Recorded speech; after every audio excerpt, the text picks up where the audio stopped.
चुपके से समदन को कुंडल दे रहा, कुंडल जैसे कि समदन का निकाह हो। समधी को दे रहा है सोने की अंगूठी, जबकि मर्द को सोने की अंगूठी पहननी जायज नहीं है।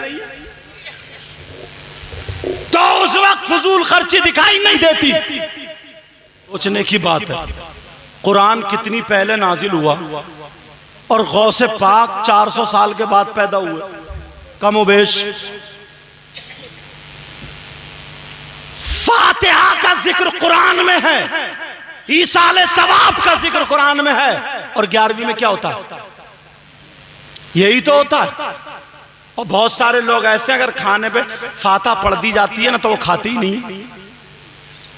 कुछ लोग हैं ऐसे, उनसे एक मीठे अंदाज में पूछना चाहता हूं, सुनोगे? खत्म कर दूं?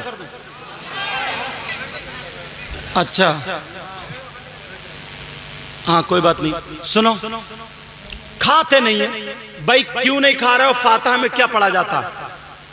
3 मरतबा दुरूद शरीफ, 1 मरतबा अलहम्द शरीफ, 3 मरतबा कुल हुवल्लाह शरीफ, और अगर 5 आयात जिसको बोलते हैं अपने हिंदुस्तान का जो रिवाज है, कुल या अय्युहल काफिरून, कुल हुवल्लाह, कुल औज़ु बिरब्बिल फलक, कुल औज़ु बिरब्बिन नास, अलहम्द, अलिफ लाम मीम, व इलाहुकुम दुरूद और अला इन्ना औलिया अल्लाह। ये सब कुरान है यार। कुरान अगर जिस पे पढ़ जाए वो बाबरकत होता है या बेबरकत होता? बच्चा अगर रोने लगे और बच्चे पे पढ़ के फूंक दो, अब इससे कहिए बच्चे को हाथ मत लगाइए, कुरान पढ़ गया। खाना पहले से खा रहा तू बगैर फातिहा का, बिरयानी भी पागा, फातिहा पढ़ गई तो कुरान से नापाक हो गई क्या? अकल तो देखो, कुरान से नापाक हो गई? अरे किसी को गालियां दी हैं क्या? कुरान पढ़ा है क्या? कुरान पढ़ने से नापाक? कुरान पढ़ने से और शिफा बन गई। अगर किसी के पेट में दर्द हो, कुरान की आयत पढ़ के खजूर खिला दो। किसी के सर में दर्द हो, कुरान की आयत पढ़ के पानी पिला दो। किसी को बिच्छू काट ले, सांप काट ले, बुखार हो, कोई बीमारी हो, वइज़ा मरितु फहुवा यशफीन या सलामुन कौलन मिन रब्बिर रहीम 7 मरतबा पढ़ के फूंक दो, सारी दुनिया की बीमारियों का इलाज। बेशक, सुभान अल्लाह, सुभान अल्लाह, माशाअल्लाह। वनुनज़्ज़िलु मिनल कुरआनी मा हुवा शिफा। कुरान को अल्लाह फरमाता हमने नाजिल किया शिफा के लिए। मगर हाँ एक बात है यार, जिस खाने पर अगर बिस्मिल्लाह पढ़ दी जाती है अल्लाह का नाम, तो शैतान नहीं खाता। अब फैसला कर लो तुम खुद ही, इतने तो पढ़े लिखे हो गए। मैं तो नहीं कह सकता, तुम भी मत कहो। भूले हुए भटके हुए, इन्हें पता नहीं है, समझ में आ रही है? इन्हें पता नहीं है, भूले हुए भटके हुए। इन झगड़े फैला रखे यार, इसी बात पे झगड़े। एक कहता भाई तीजा बता, 10वां बता, 40वां बता। इसमें होता क्या? ईसाले सवाब है। एक थोड़ी लाइन लगा देंगे, लाइन। और हाँ एक जगह तो ये हुआ, बोले ये इतनी लाइटिंग, इतनी डेकोरेशन, ये नबी के नाम पे इतना खर्चा, फजूल खर्ची कर रहे हो।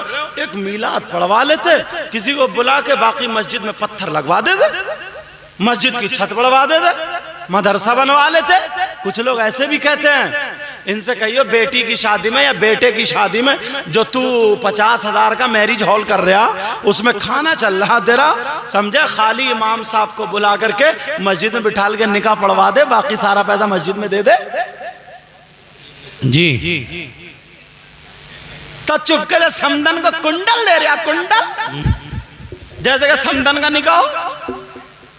समधी को दे रहा है सोने की अंगूठी, जबकि मर्द को सोने की अंगूठी पहननी जायज नहीं है। तो उस वक्त फजूल खर्ची दिखाई नहीं देती,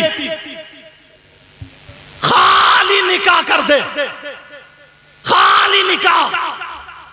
10 लाख रुपए उठते हैं दोनों तरफ की शादी में, 1 लाख चलो खर्च कर लो, बस 40 या 17 या 7 फकीरों को बुला के खिला दो और निकाह कर दो मस्जिद में। सबसे बेहतर निकाह सादा, मिट्टी के बर्तन दे दो, 1 लाख में ये सारा काम निबट जाएगा। 7 लाख इकट्ठे करके मस्जिद को दे दो। गांव में कितनी शादी होती है एक साल में, मस्जिद में कमी पड़ेगी?